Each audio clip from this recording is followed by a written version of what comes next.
Dandas Pranam Srila Prabhupada ki jai, Guru Maharaj ki jai. Thank you everyone for joining. Today's class will be given by His Grace Jai Gaur Sundara Prabhuji. Hare Krishna Prabhuji, you are there? Yes, Mataji. Hare Krishna Prabhuji, Dandas Pranam Srila Prabhupada ki jai, Guru Maharaj ki jai. Thank you so much for giving your association, Prabhuji. And Prabhuji, I'll just give some introduction about you, Prabhuji, for 1 minute. Prabhuji is a disciple of His Holiness Satswarup Maharaj, and Prabhuji got initiated in 1982, and by profession he has done PhD in microbiology. In education he has done PhD in microbiology, and he was working for a company where 85 people were working under him, and he was a president of ISKCON, Phoenix, Arizona. And then Prabhuji moved to Baltimore, and there also he was a temple president for 4 years. And now Prabhuji has taken Vanaprastha ashram, and he is doing the service. Thank you so much, Prabhuji, for giving your valuable time and your association in this conference call. Thank you so much, and you can take over the call, Prabhuji. Hare Krishna. Thank you for giving me the opportunity to purify myself, speaking the Supreme Personality of Godhead's words and Srila Prabhupada's purports. So, and before I start speaking, I would like to pay my obeisances to everyone. Vancha kalpatarubhyasya kripa sindhubheva cha patitanam bhavanebhyo vaishnavebhyo namo namaha. Ananta Gaudi Vaishnavinda ki jai.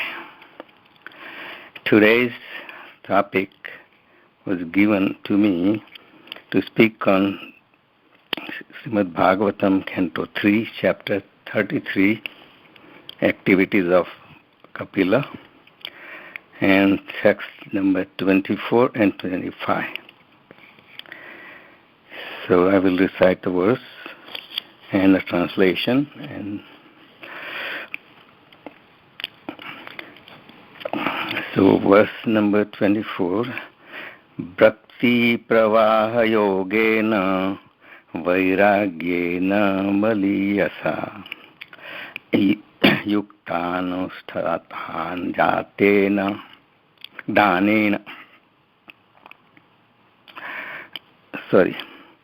Bhakti Pravaha Yogena Vairagyena Baliyasa Yuktanusthana Jatena Gnanena Brahma Hetuna Visuddhena Tadatmanam Atmana Visato Mukham Svanubhutyatiro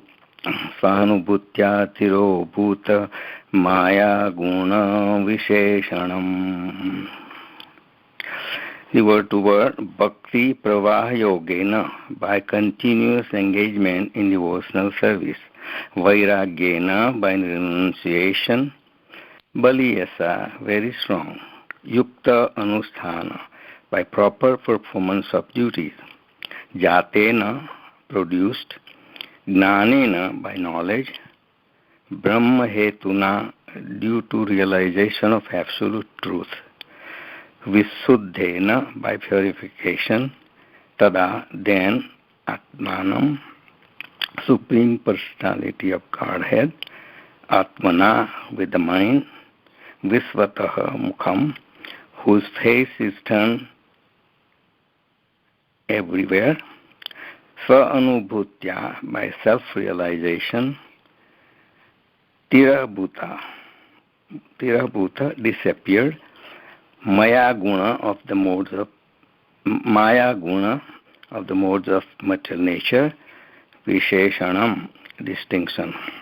Translation: She did so with serious engagement in devotional service because she was strong in renunciation. She accepted only the necessities of the body.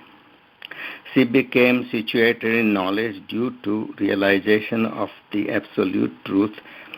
Her heart became purified. She became fully absorbed in the meditation on the Supreme Personality of Godhead, and all misgivings due to the modes of material nature disappeared. So this is the condition of Mother Devahuti.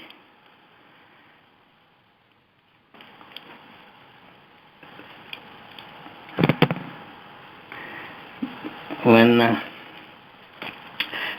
this is ended, the chapter is entitled Activities of Kapila Deva. Here, Kapila Deva leaves home after speaking Sankhya philosophy to his mother Devahuti. So, according to Hindu philosophy, there are 6 kinds of analytical studies known as Sad Darshana. And one of those Sad Darshana is also Sankhya philosophy.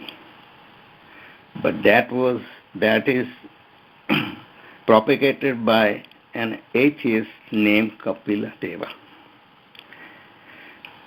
None of these 6 philosophies teaches direct love of God.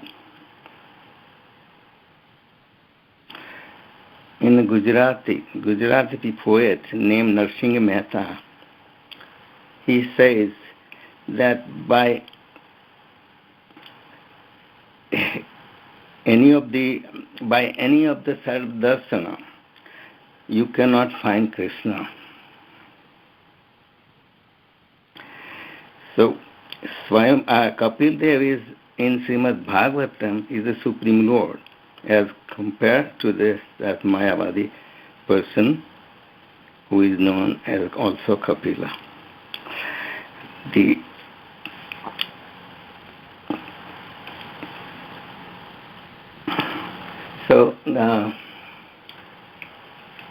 Kapila Dev is also known as one of the Mahajana. When Yudhishthira Maharaj was asked by a Yaksha, who was actually his father, Yamaraj, about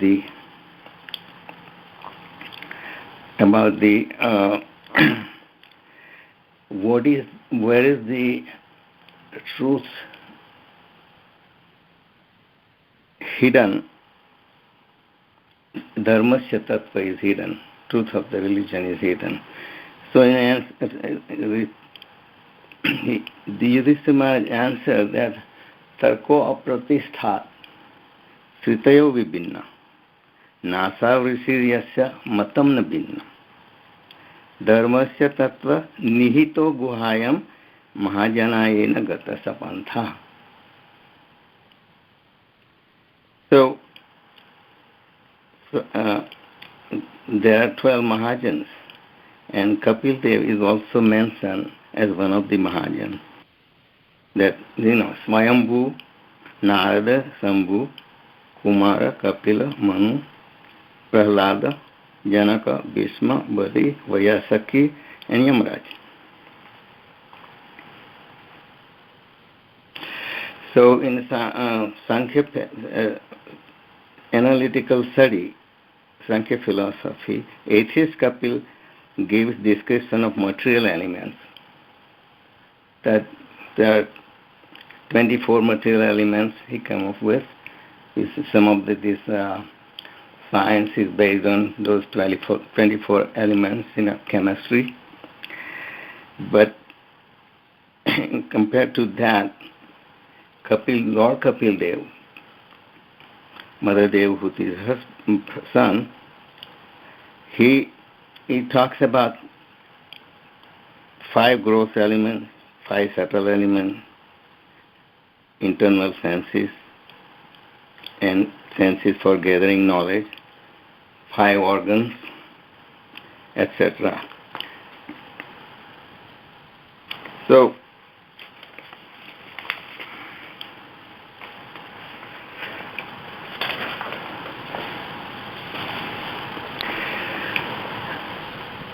before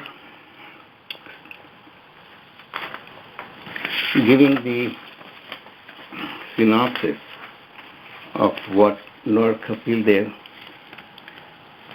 gives in chapter 25 to 33, I would like to pray to the Supreme Lord, and especially before starting Srimad Bhagavatam, we recite some verses that I would like to recite. Om Ajnanatimirandasya Jnananjana Salakaya Chaksurunmilitam Yena Tasmai Sri Guruve Namaha Sri Chaitanya Manobhistam Sapitam Yena Bhutale Swayam Rupa Kadamahyam Dadati Swapadantikam Mande Aham Sri Guru Sri Yutapada Kamalam Sri Gurun Vaishnavamscha Sri Rupam Sagrajatam Sahagana Raghunathan Vitam Sajivam Sadvaitam Savadhutam Parijana Sahitam Sri Krishna Chaitanya Devam Sri Radha Krishna Padan Sahagana Lalita Sri Visakhan Vitamscha He Krishna Karuna Sindhu Deenabandho Jagatpate Gopesha Gopika Kanta Radha Kanta Namostute.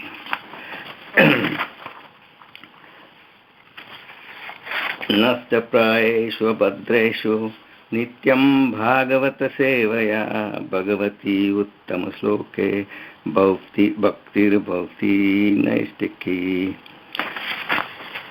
Srimvatam Sakata Krishna Punya Sramana Kirtanam Vidayantasto Bhadrani Vidunoti Suhastatam Srinamata Sraddhaya Nityam Granantascha Svachestitam Kalena Nati Dirghena Bhagavan Visate Hridi. The last verse I spoke, the meaning of that person who hears Srimad Bhagavatam regularly are always taking the matter very seriously will have the personality of Godhead Sri Krishna manifest in their hearts within short time. So this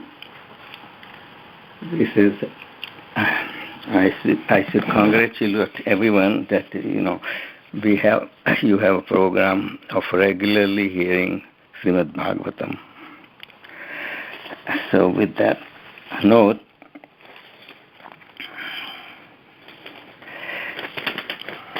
I would mention the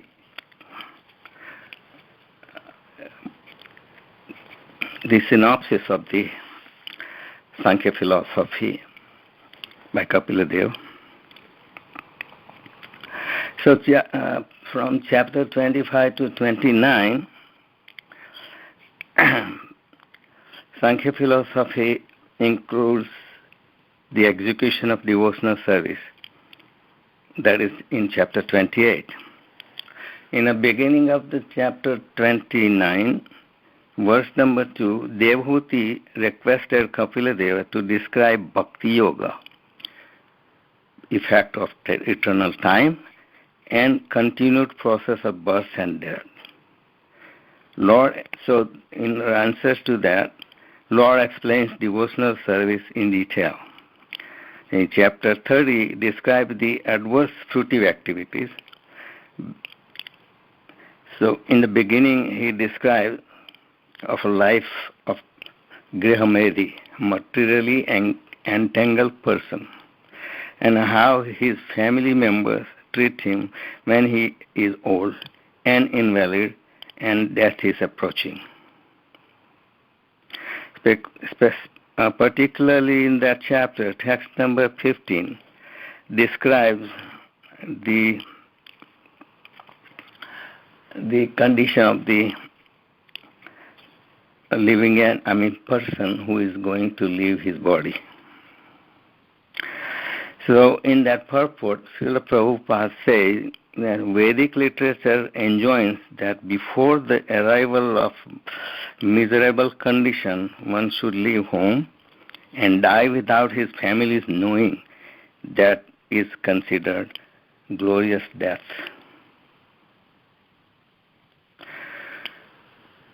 So in chapter 31, Kapila Muni implanted fear in the hearts of his listeners by describing the horrific results brought by the attempts to enjoy contrary to Shastric injunctions or regulations. But Mother Devahuti says, but eternal time, which is representation of your form and by whose influence people in general engage in the performance of pious activities. So, in answer to is given by Lord Kapil Dev in chapter 32. So, people are entangled in fruitive activities, and there are different grades of fruitive activities. Fruitive workers, some are attached, some are detached, some are perfect yogis, worshipper of Hiranyagarbha, taking shelter of the Supreme Lord. But those who maintain self-interest are forced by the time to return to the material world. So Lord Kapila concludes his teaching after having analyzed and compared the processes of varieties of practices. And then in chapter 32, verse 22nd, he advises to his mother to take shelter of the Supreme Personality of Godhead because his lotus feet are worth worshipping. And he said to her to accept that with love and devotion, by which she will be situated in transcendental devotional service. So here, Lord Kapil Dev makes it clear that those who surrender to Krishna automatically achieve the results of jnana and vairagya, knowledge and renunciation. So, in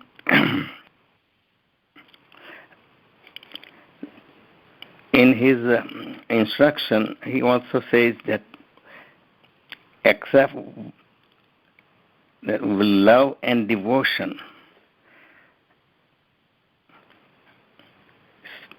So Srila Prabhupada translates bhakti into loving devotional service. It's not just devotion. Devotional service has to be with love. And service has to be there also. So, by performing devotional service regularly,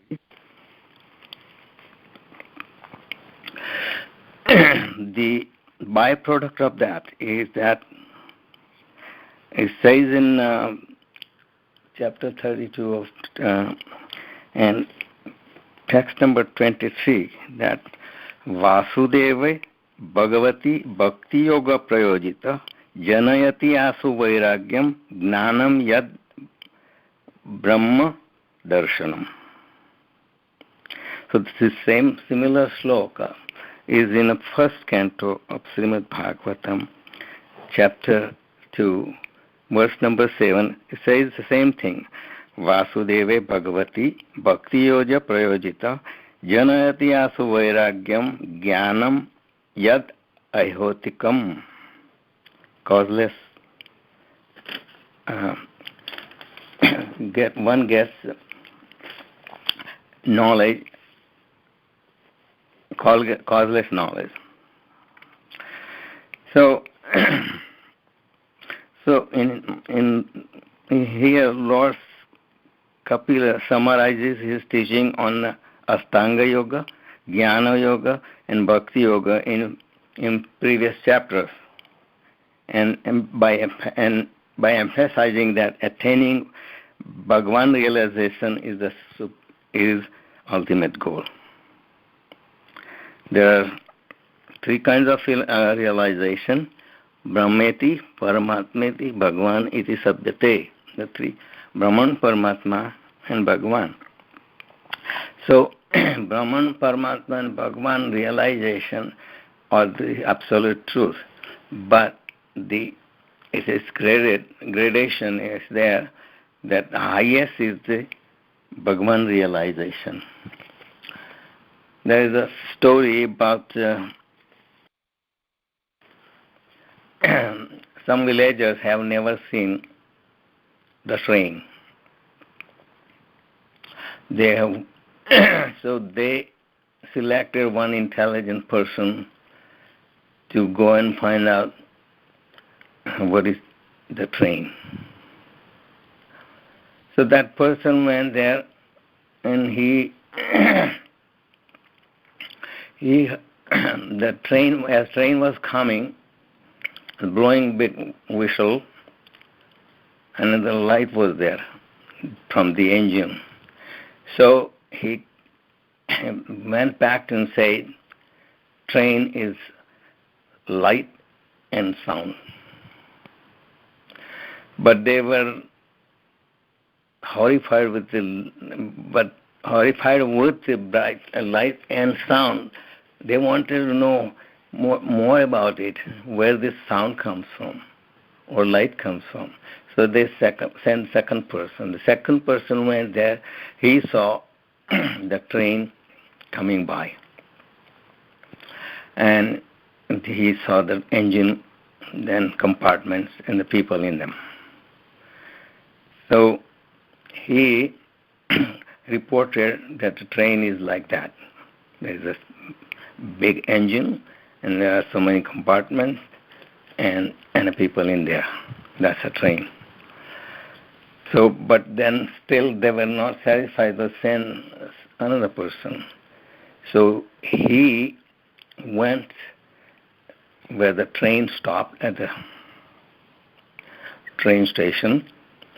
He just got into the engine driver, he got into the compartment, he saw the people, he saw everything. So that is the clear and ultimate realization of how the train looked like. So this is how the Brahman, Paramatma and Bhagavan realization is graded that way. So now in the chapter 33, the activities of Kapila Dev, entitled activities of Kapila Dev. So Devahuti she prays to the Lord Kapil Dev. So in her prayer, she says that how in Lord's belly all the universes or cosmic manifestations are situated. Yet, so he, the Supreme Lord, took birth from her womb. And she further says that is not so much astonishing, because at the end of millennium, Lord lie down on a leaf of a banyan tree. It's just it is like a, vatasya patrasya pute shayanam. Balam mukundam manasa smarami. So that Balamukunda lying on the leaf of her banyan tree and floating, which is the leaf is floating in a devastated water, and he is seen licking his toe of his lotus feet. He was licking his lotus feet to find out how much transcendental pleasure his devotees who aspire to be an atom of his lotus feet, how much taste is there, and how much mellow is there that the devotees aspires to become or aspire and also enjoys the Lord's lotus feet, becoming an atom at his feet.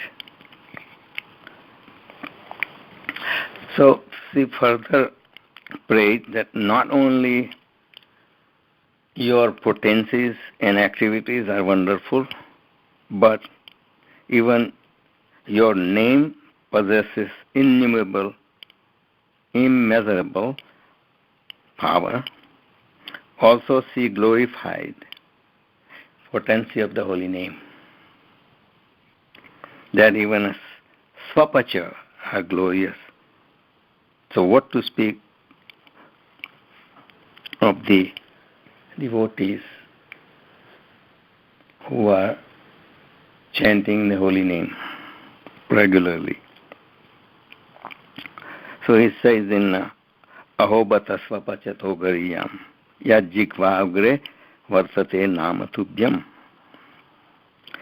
And those chanters have performed all religious activities, have performed all tirtha, study all Vedas, everything, just by having a holy name on the tip of their tongue.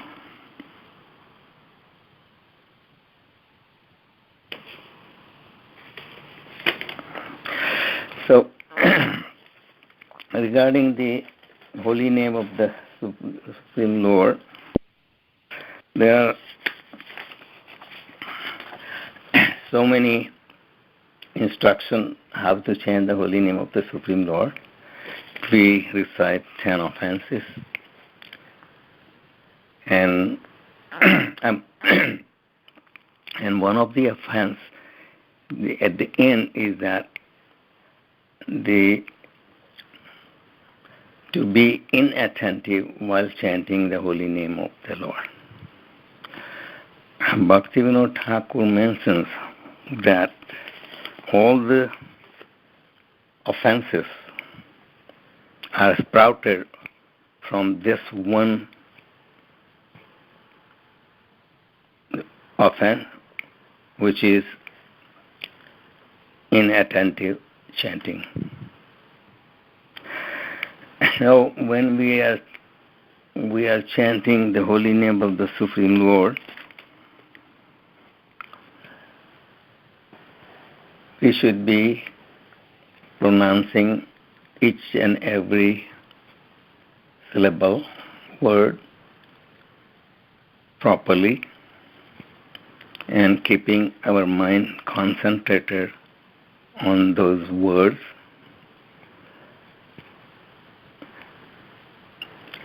That way our mind will be controlled. Otherwise, mind is very...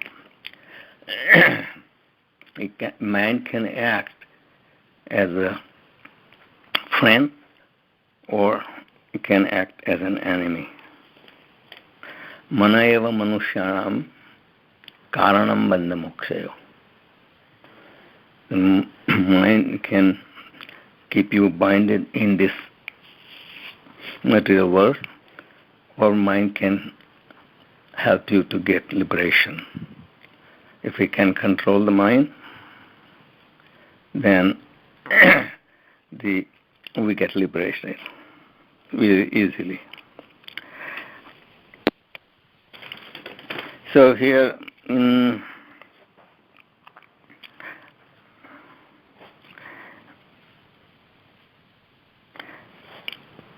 chapter 32, Devhuti achieves perfection, and then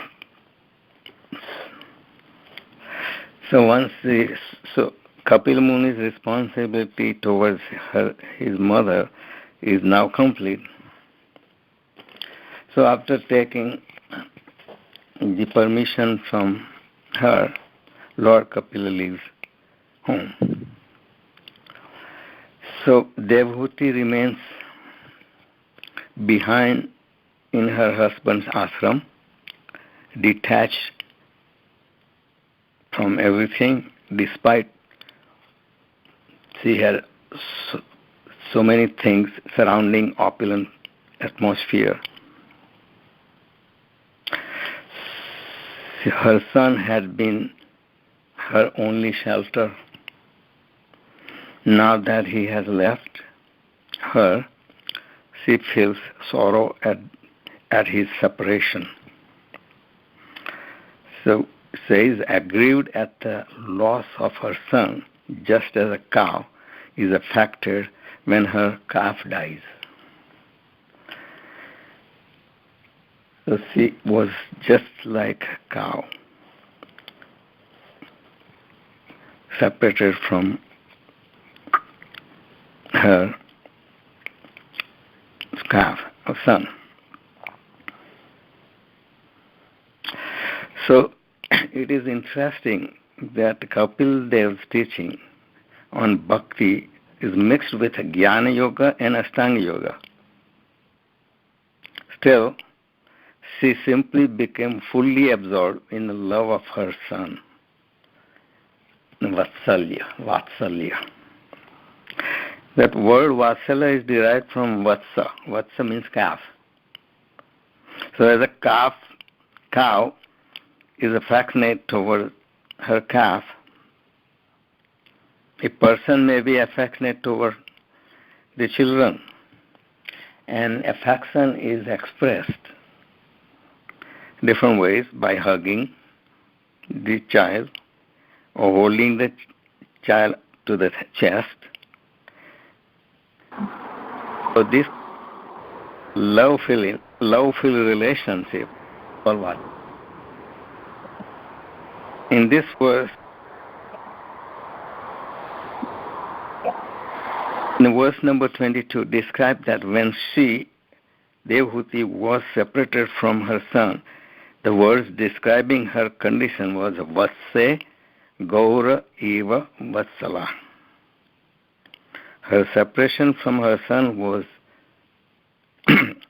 true spiritual love.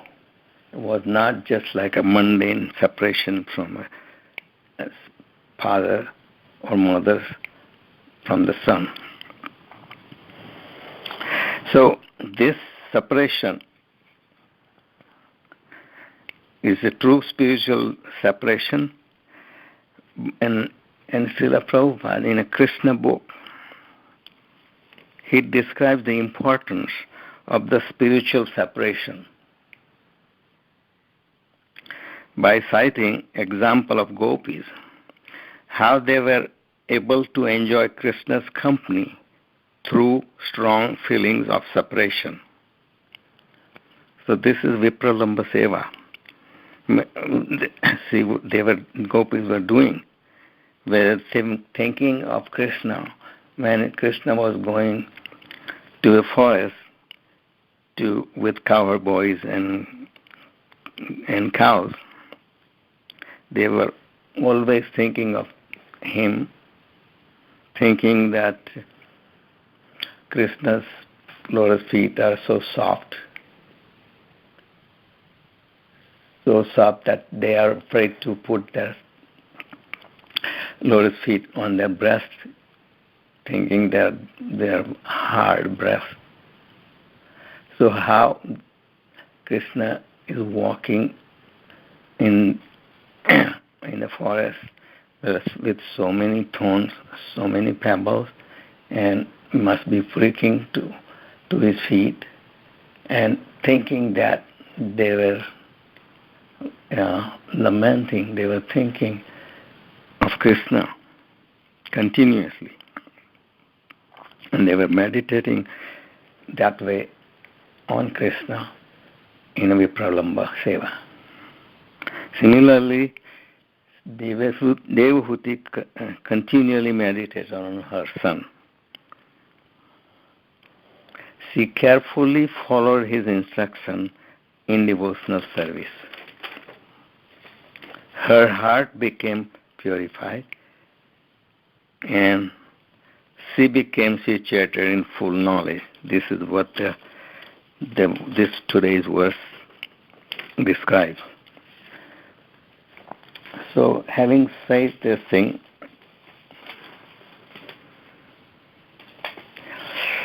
I would like to invite comments, questions, whatever. So, I thank you very much for kindly listening to me. So, but still, I have spoken all these things in a baffled situation, thinking that I may be making some mistakes. So kindly forgive me.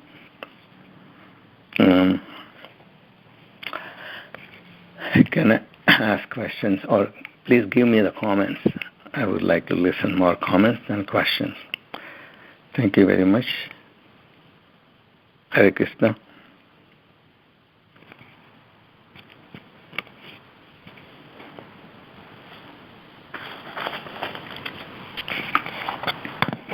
Thank you so much, Prabhuji. Very nice to hear from you. Is there anyone having some question? They can ask now to Prabhuji. Hare Krishna.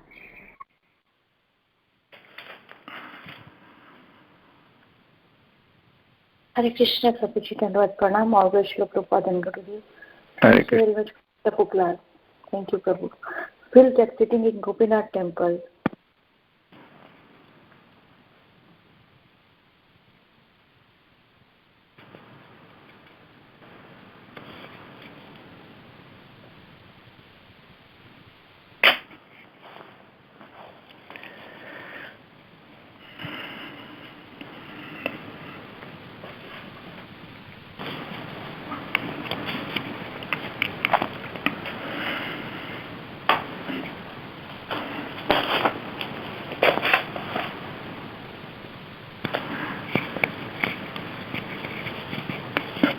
I guess nobody has any question.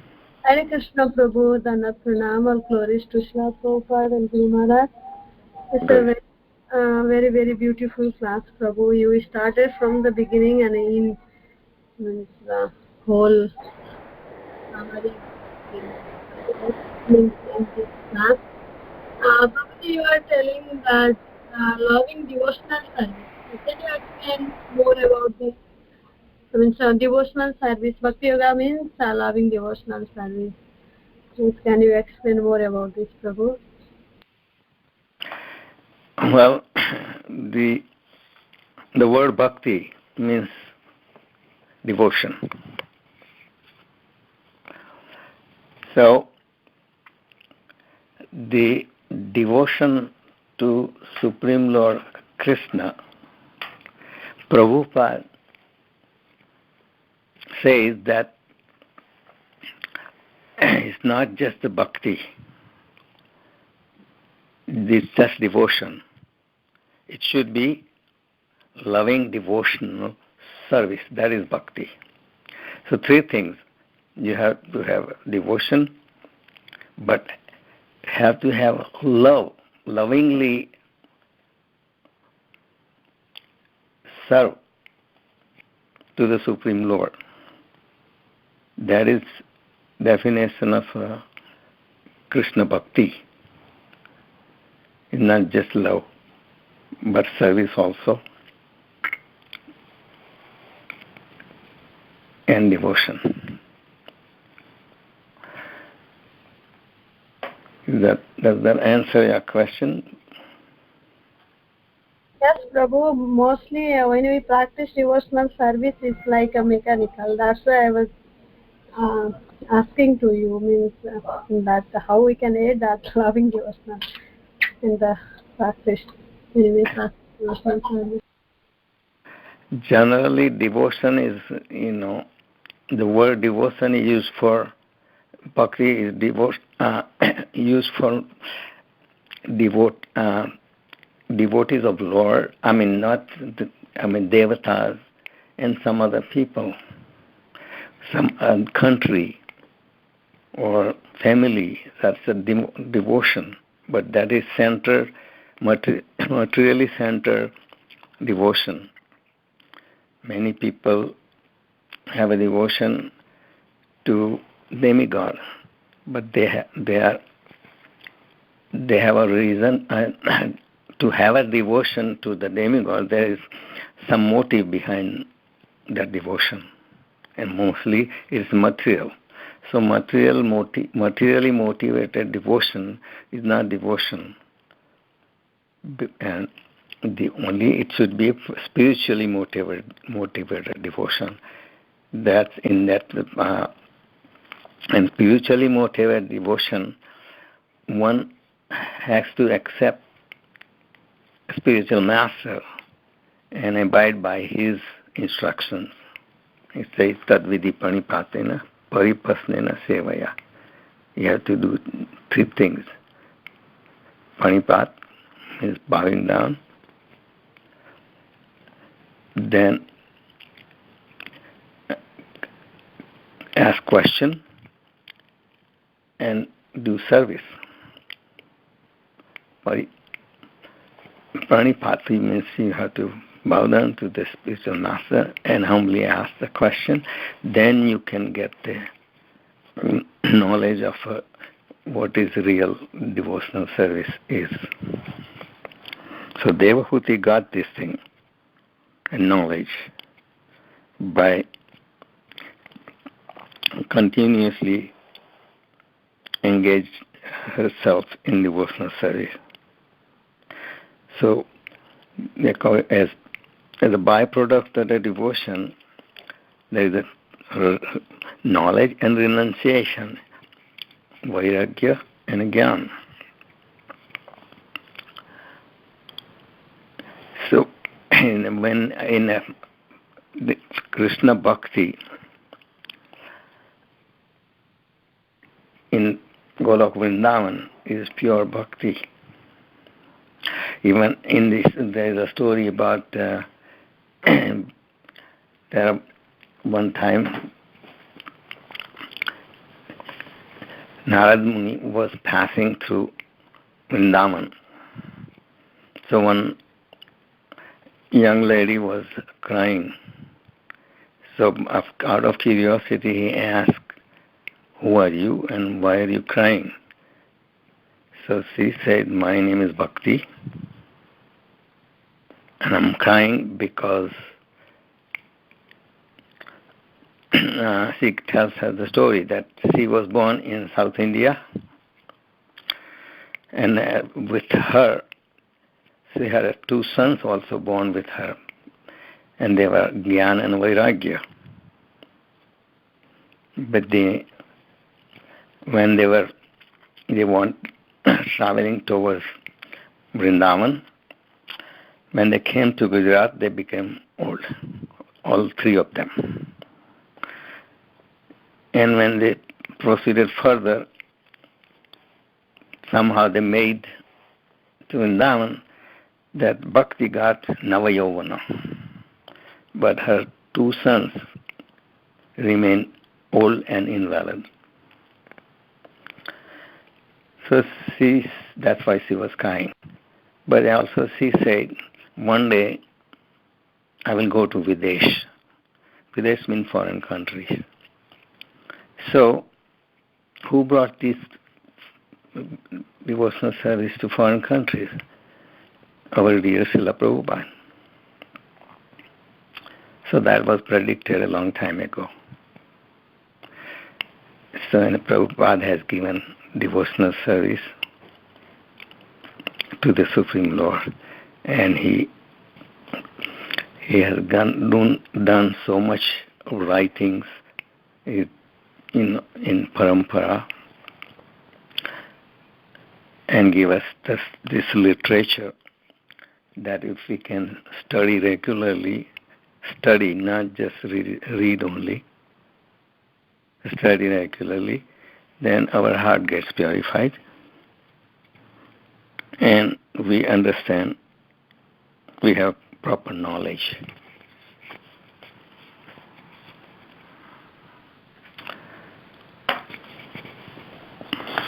Thank you, Prabhuji. Thank you very much. Thank you.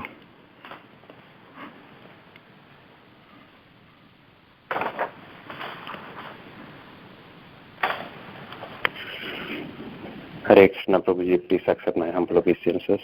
Please accept mine. Okay. So, yeah, it was a very wonderful summary of everything about Kapila Dev.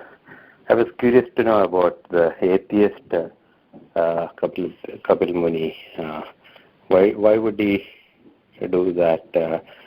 Write Sankhya Yoga, and which is actually referred in Bhagavad Gita as well. Hare Krishna. Well, Kapil Dev, you are talking about Kapil Dev, Lord Kapil Dev. Okay. So not the atheist Kapil Muni. Okay. So Kapil Dev gives, the mention in different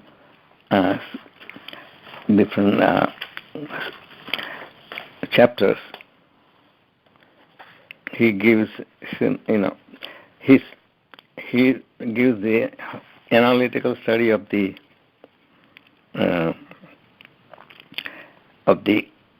gross elements, subtle elements, senses, all sense gathering, knowledge gathering senses, knowledge gathering organs, etc.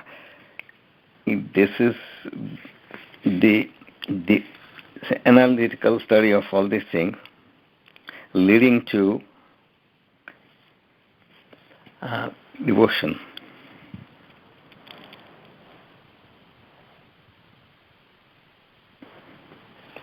So, finally, in it, he just is leading to devotional service, and that's how Mother Devahuti accepted that this Sankhya philosophy is just to analytical studies to give to one should realize that you are not this body. You are spirit soul. And spirit soul's duty is to serve the super soul, Supreme Lord. Is coming to that conclusion. So that is description of how it culminates. All these things culminates into devotional service to Krishna.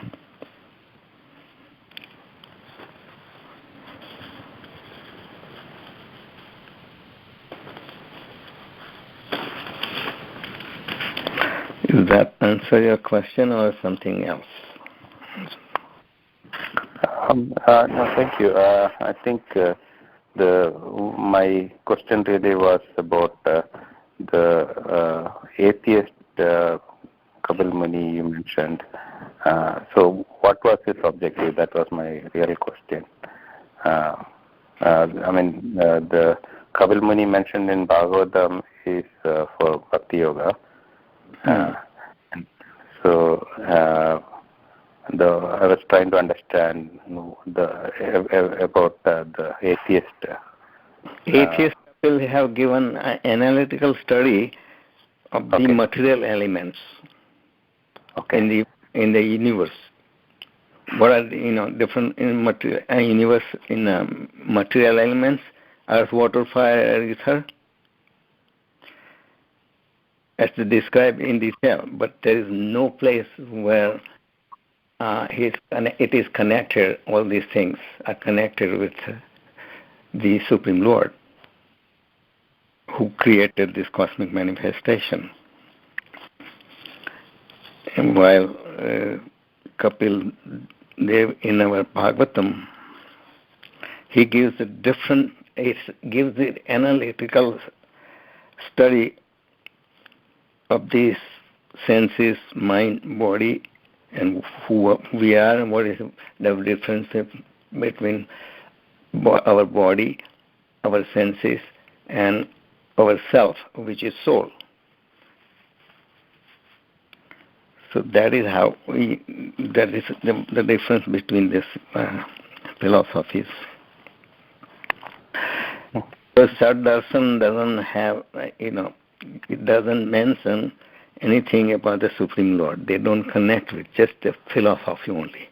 It dry speculation. It's not loving devotion at all.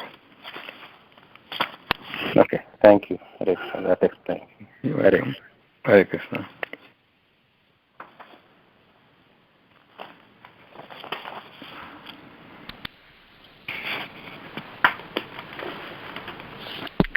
Hare Krishna Prabhuji, then Pranam Srila Prabhupada ki jai, Guru Maharaj ki jai. Very, very wonderful class, Prabhuji. Thank you so much. So wonderful at all. It's just coming from Srimad Bhagavatam itself, and I just collected the information and presented, and that too not so eloquently. Thank you, Prabhuji. Thank you. So if we don't have any more questions, we can discontinue this. And I would like to thank you again and again for giving me the opportunity to speak on Bhagavatam subjects. Thank you so much, Prabhuji, for giving your valuable association and time also. Just pay